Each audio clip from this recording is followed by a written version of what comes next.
सास माँ बूढ़ी है, उसकी सेवा करना मेरा धर्म है। यदि मैं ऐसा न करूंगी तो मेरे माता पिता की बेइज्जती हो जाएगी, मेरे पति की बेइज्जती हो जाएगी। लोग कहेंगे कि फलाने की बहू ऐसी आई है जो घर में किसी का आदर नहीं करती, वो रो के कहती है, वो सिर्फ अपने बच्चों में, अपने परिवार में इतनी सिमट जाती है, वो मौसी के यहाँ जाना भूल जाती है। मौसी बुलाती है तो कहती है, मौसी क्या बताऊं, बस अब तो हम सिमट गए, क्या करें, समय मिलता नहीं है। जिसका इतना खुला आकाश था वो अपने परिवार में सिमट करके रहे, इससे बड़ा त्याग नहीं हो सकता किसी। बेटी थी, पिता के अधीन होकर जीवन जिया, युवा पत्नी बनी, पति के लिए जिंदगी जीती रही, माँ बनी, बच्चों के लिए जीवन दे दिया। जिंदगी के अंतिम श्वास तक जो स्वतंत्र नहीं है वो नारी है। इसके ऋण से यह प्रकृति कभी भी पूर्ण नहीं होता। और मैं कहूँगा, जो नारी का सम्मान न कर सके वो अपने बच्चों को कुआरा रखें, ना करें संबंध। यदि दूसरे की बेटी को अपमान करने के लिए आपने बच्चे का विवाह किया है तो बिल्कुल भी मत करना। यदि उसको आदर न दे सके, उसको सम्मान न दे सके, जीवन बहुत बड़ा है, पूरा जीवन निकल जाता है रोते रोते। आपको अपनी बहू में, पुत्र वधू में 100 कमियां नजर आती हैं, लेकिन तुम्हें अपने लड़ैता बेटे में एक भी कमी नजर नहीं आती। ये दुर्भाग्य है। ऐसा बिल्कुल भी मत कीजिए, कभी भी मत होने दीजिए। उसे डांटिए, उसे फटकारिए, उसे, वो तो तुम्हारे कलेजे का टुकड़ा है, सब कुछ छोड़ करके तुम्हारे घरों से चल जाएगी। जिस घर में नारी का आदर होगा, नारी का मान होगा, उस घर की बरकत को कोई रोक नहीं। जिस समय द्रौपदी की विदाई हो रही थी, उस समय राजा द्रुपद फूट फूट करके रोने लगे। बेटी चली पराई देश, वृक्षों में आंसू टपक रहे। सीता माई की जिस समय विदाई हो रही थी, पंछी रो रहे थे, पेड़ों में से आंसू टपक रहा था, वृक्षों में से आंसू टपक रहा। तो विदाई के क्षण ही बहुत माई बाप ऐसे बैठे हैं जिनके बेटे विवाह के लायक हो रहे हैं। मैं आग्रह पूर्वक मैं निवेदन करूंगा, दूसरे की बेटी को अपने घर की बहू बना के लेके आ रहे हैं, उसको बहू नहीं, उसको अपनी बेटी का दर्जा। जानकी माता की विदाई से पहले रोते हुए राजा जनक जनमंच से दशरथ राजा ने जनक को आते हुए देखा, वो अपनी जगह से खड़े हो। जनक राजा दशरथ राजा के चरणों में गिरा,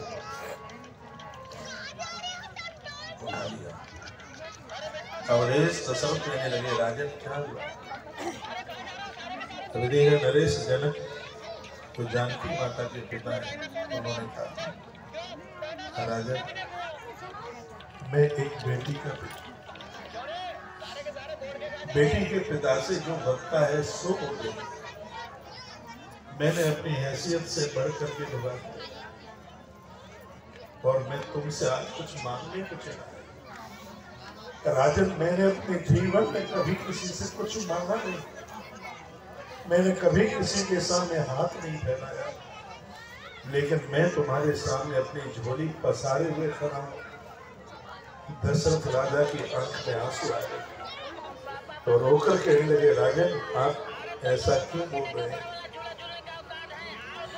तब विधेय जनक ने कहा, राजन आपसे बस मेरी ऐसी प्रार्थना है, मेरी बेटी जानकी को आप बहू बनाकर नहीं, अपनी बेटी बना करके लेके जाना। लाड़ द्वार में पली है, ससुराल के नियम कानून को जानती नहीं है। यदि इससे कुछ गलती हो जाए तो अपनी बेटी समझ करके इसको क्षमा कर देना, इसको माफ कर देना। ये माँ ने वचन मुझे दे दी। जब चारों बहुएं अवध में आ गई, माता कौशल्या वरवधू की आरती उतार रही थी। दशरथ राजा दीवार पकड़ करके बड़ी जोर से हिचकियां भर भर करके रो पड़े। कौशल्या माता ने कहा, आप क्यों रो रहे हैं? क्या समझाने में आदर नहीं मिला? तब महाराज दशरथ ने एक बात कही थी, कहा था कौशल्य, पति से जो कुछ बनता है वो पत्नी को देता है, तो पत्नी से कभी लेता नहीं। मुझे तुझसे एक वचन चाहिए, क्या कौशल्या तुम दोगे? कौशल्या माता रो पड़ी, कहने लगी मेरे जीवन का हर वचन आपका वचन है, आप हमसे क्या मांगना चाहते? तो महाराज दशरथ ने कहा कौशल्या, अपने घर से बेटी की डोली नहीं निकली है, इसलिए हमें पता नहीं है कि बेटी का महत्व कितना, बेटी की महिमा कितनी होती है, हम जानते नहीं है, क्योंकि हमने बेटी का बचपना नहीं देखा है। हमारे घर में तो 4 बेटे, बेटी का बचपना हमने नहीं देखा। एक बेटी का पिता कैसे टूट जाता है कौशल्या, ये हम समझते नहीं है।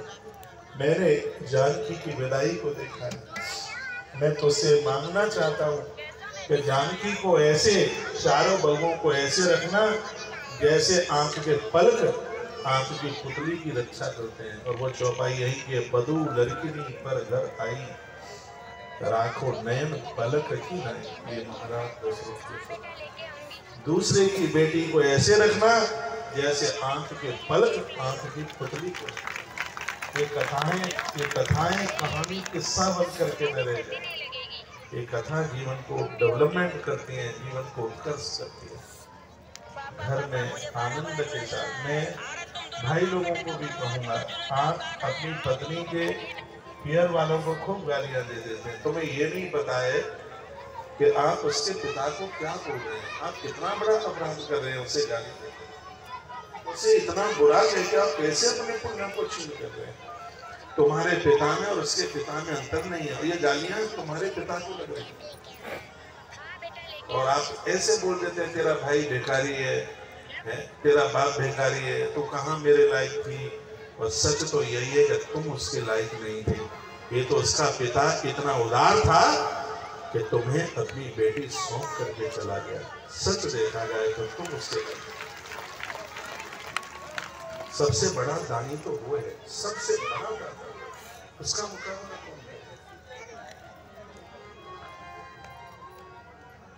आजकल बच्चे खुल करके पत्नी के बगल में खड़े नहीं हो पाते। समय बदला है, उनको ये लगता है कि मम्मी पापा कहीं ये ना समझाएं कि ये तो अपनी पत्नी का भगत है। वो टाइम बहुत पीछे निकल गया। यदि आपका बेटा अपने बच्चों का, तुम्हारी पुत्र वधू का ध्यान रखता है, तो उसने एक बहुत बड़ी जिम्मेवारी अपने ऊपर ले ली है, जिसमें आप मुक्त हो गए। आपको प्रसन्न होना चाहिए, आपको खुश होना चाहिए। लेकिन तुम तो दुनिया को कहते हो, अपने मित्रों को कहते हो, हमारा तो बस बेटा अपनी पत्नी का भगत है, हमें तो बस पूछता ही नहीं है, हमें तो फोन ही नहीं करता। अरे उसके पास जिम्मेवारी है बहुत, और तुम टूट रहे हो, हम तो अकेले रह गए। तुम अकेले क्यों रह गए? आकाश तुम्हारे साथ नहीं है, धरती तुम्हारे साथ नहीं है, जल देवता तुम्हारे साथ है, पूरी प्रकृति तो तुम्हारे साथ है। तो 2 दिन फोन नहीं कर पाता, बाहर रहता है, तो आपका मुंह लटक जाता है। फिर आप उसका फोन भी उठाने को तैयार नहीं होते, और ये कहते तुझे हमारी क्या जरूरत है, तेरे तो बच्चे, तेरी तो पत्नी संग है, तुझे हमारी क्या जरूरत है। ऐसे बोल कभी भी मत बोलिए। इस युवा अवस्था में बहुत जिम्मेवारी है। कैसे वो घर चला रहा है, कैसे नौकरी कर रहा है, ये नहीं पता होता, ये वही समझता है। घर छोड़ने का मन नहीं होता किसी को, भले ही कोई कहीं रहे, घर छोड़, माई बाप, परिवार, कुटुंब, खानदान, किसी का छोड़ने का मन नहीं होता। वो तो एक परिवार को चलाने के लिए तुम्हें छोड़ करके बहुत दूर चले गए। तो मैं तो फोन पर ये कहना चाहिए, बेटा हम सब यहाँ ठीक है, बच्चों का ध्यान रखना, हमारी बिल्कुल चिंता मत करना, हम बिल्कुल ठीक है, तू प्रसन्न रहना। तू प्रसन्न है तो फिर हम भी खुश हैं। सब तो तुम्हारा ऐसा होना चाहिए। बेटा रो पड़े, बगल में उसकी पत्नी सो गई होगी, उसकी भी आंख में आंसू है। आप कहते हैं बहू पूछती नहीं है, अरे कुछ करुणा, कुछ उदारता, कुछ सहजता हमारे अंदर स्वयं भी होनी चाहिए। इतना लाड उसे करो तो वो ससुराल में आकर के अपने माई बाप को भूल जाए।